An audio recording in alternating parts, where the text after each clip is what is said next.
Hey everyone, it's me, Fiona Jane, aka Dr. Hikaru, and you should know by now I'm not really a doctor, so I'm glad we got that disclaimer out of the way. I wanted to say first and foremost, thank you so much for the support I've gotten on my last video, which was pretty raw and pretty emotional and is describing the emotional roller coaster I have been going through, particularly these last 2 weeks or so. I really do have better days most of the time. And this video is kind of an extension of that because I had quite a few Endo sisters come out to me and just say, I feel the same way too, and you're not alone. And there were a couple of things that got to me when I was having conversations with my best friends, my really close friends, when I was analyzing what I've been through the last couple of weeks. And the main thing and the point of this video is not about the emotional roller coaster wreck, but the fact that it's okay to not be okay. It is okay to feel this way. First off, my surgery messed with my uterus, and my hormones are, while I have had my first period post-surgery, and it wasn't severely horrible, and you would think my hormones have regulated, my uterus still got messed with above, beyond, behind it, all around that pelvic cavity, and I do have adenomyosis. I am trying to ascertain right now lately, they're kind of journaling and keeping track of my feelings, if I also am still so hormonally imbalanced that I am experiencing premenstrual dysphoric disorder, which is like the severe case of PMS, because my hormones are all in flux. So I conveniently have forgotten about this in my quest to heal, that my uterus and my hormones are messing with me. So yes, it is okay to not be okay. It is definitely okay to not be okay. I already know it's okay to have the emotional wreck I'm having. And I was talking to a friend who is battling depression, not endo related, and she was telling me that sometimes she just needs her friends to listen. She's not looking for a doctor. She has a doctor. She knows what she has. And it's with me too. I have a doctor. I have a couple doctors, and it's my second surgery. I know what I'm going through is normal. And it doesn't seem like it's normal to get hormonally a wreck and emotionally a wreck, but when you have a chronic disease like endometriosis, and yes, while they excised and took out a lot of the bad stuff that's in me, my body was still being messed with, and there's no cure for this. They don't really know what causes it, and I still have adenomyosis in my uterus wall, so it's still living inside of me. That is still here, and I'm not too thrilled about it because I want to keep my uterus because I'd like to have babies someday. But I really wanted to say, if you are dealing with anyone with endometriosis, or if you are one of my endo sisters, endo family, and you have endometriosis, it is okay not to be okay. It is not a sign of weakness if you cry. It is completely normal, especially post-op, for you to have the post-op blues. I'm taking this off an article off endometriosis.org, and it's about their post-tips, or pre and post-op tips. And one of the paragraphs right here, post-op blues. Most of us experience a period of emotional ups and downs following surgery. For some, the blues remain for several weeks. It's not unusual to cry easily or become anxious, agitated, frightened, or suspicious. Some of us have also experienced nightmares following surgery. All of this will pass in time, and you will begin to feel in control again. Be gentle and patient with yourself during your physical and emotional recovery. The key part in there is physical and emotional recovery. There's an emotional recovery part of it. And as you saw in my really raw, really crying and out there emotional train wreck video, that's part of the healing process. And when, if you're like me and you go through these things, I'm very, very, very, very thankful, blessed, and happy to have friends that sit there and tell me to be gentle to myself, to not beat myself over at the fact that my hormones are nuts and I'm emotionally a wreck and I'm going through, you know, traumatic periods where I'm just like emotionally not there. I will have something set me off and just start sobbing, and I will pick up the phone and I will call a friend, and it's my phone a friend. I got a couple, and be like, this is on my mind. And I'm so thankful they just sit there and they go, and that's okay. That is perfectly fine. It is perfectly fine to not be okay.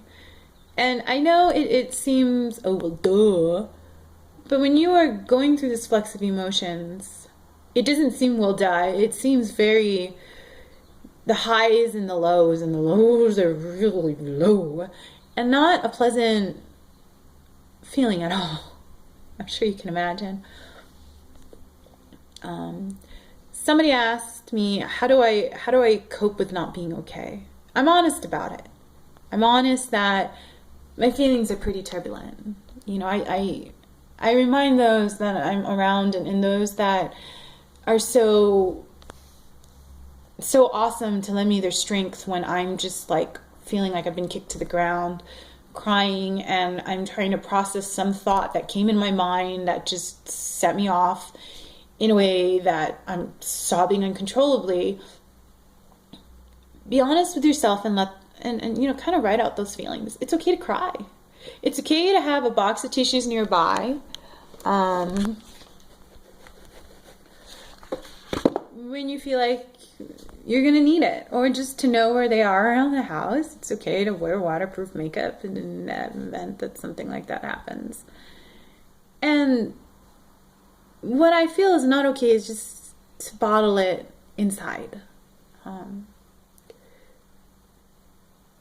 I have cried so much in the last week than I have the entire 4 weeks before that, and the time before that for my surgery.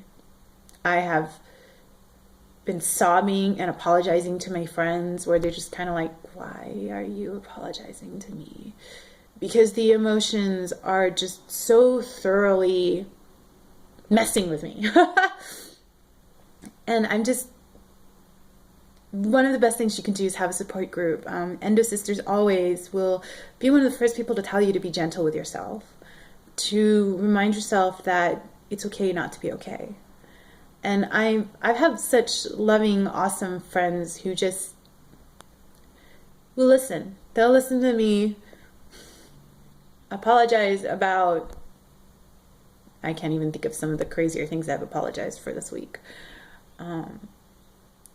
And it's really good, and I want to say pivotal for you to find those people, whether it's online or not, whether it's in person. I mean, in person, of course, it's the best, but if you're an endo sister, I know you feel isolated a lot of the time, and I know you feel like you can't talk about your disease, and all the stuff that's wrong and hurt with you. But you'd be actually surprised when you start talking about it who steps up to the plate. And it will hurt when the ones you expect to step up to the plate can't, won't, don't. And I probably will do a video about that too, on instances where that's happened with me and how I tried to process it, and it, you know, very personal stories there. But the main point that I really wanted to stress today is, when you have a chronic disease, when you have a chronic illness, especially one that's invisible, that no one can see, it really is okay to not be okay. It is okay to have those days where you don't do anything. And on those days where you can't do anything, self-love is extremely hard, but it's important to remind yourself that that's okay, that today is not the day. Today is the day maybe your disease won. But every day is not going to be like that. And every day doesn't have to be like that. And when you're sitting there immobilized, unable to do anything, and I've been here where it's not pretty and your thoughts just go downhill and you hit that emotional low, and And it sucks even more because you might be dealing with physical pain at the same time you're dealing with an emotional pain, and then you start hating yourself, and you start becoming very unforgiving on, why can't I get up? Why do I not have the mental energy capacity or the energy level to fight through it today? And the answer is because we have chronic pain. It comes and it goes. It's kind of tidal waves, except we never know what the current's like. I am blessed to be having a lot of days where I'm not having physical pain because I had surgery. But I also know the last time I had surgery, granted it was an excision, 6-9 months later, I was back in the same boat again. But when you're having those days of, you almost build a self-loathing, remind yourself that you are going through a battle that just, you're not going to be at 100%. You're really not. I mean, my 100% these days is completely different than the 100% before I had endometriosis. And you know what? It's okay. It's okay to have those days. It's okay to sit there and say, all right, today I'm just going to exist. I'm going to remember that it's okay to not be okay. I'm going to remember to love myself, and that I'm fighting a disease that is chronic and that takes a lot away and gives back nothing. And if you're having one of those days where it's really bad and you really are hitting a low, please Facebook me, YouTube message me, Instagram me, email me. If you have my number, text me, call me. Because while it's okay to not be okay, how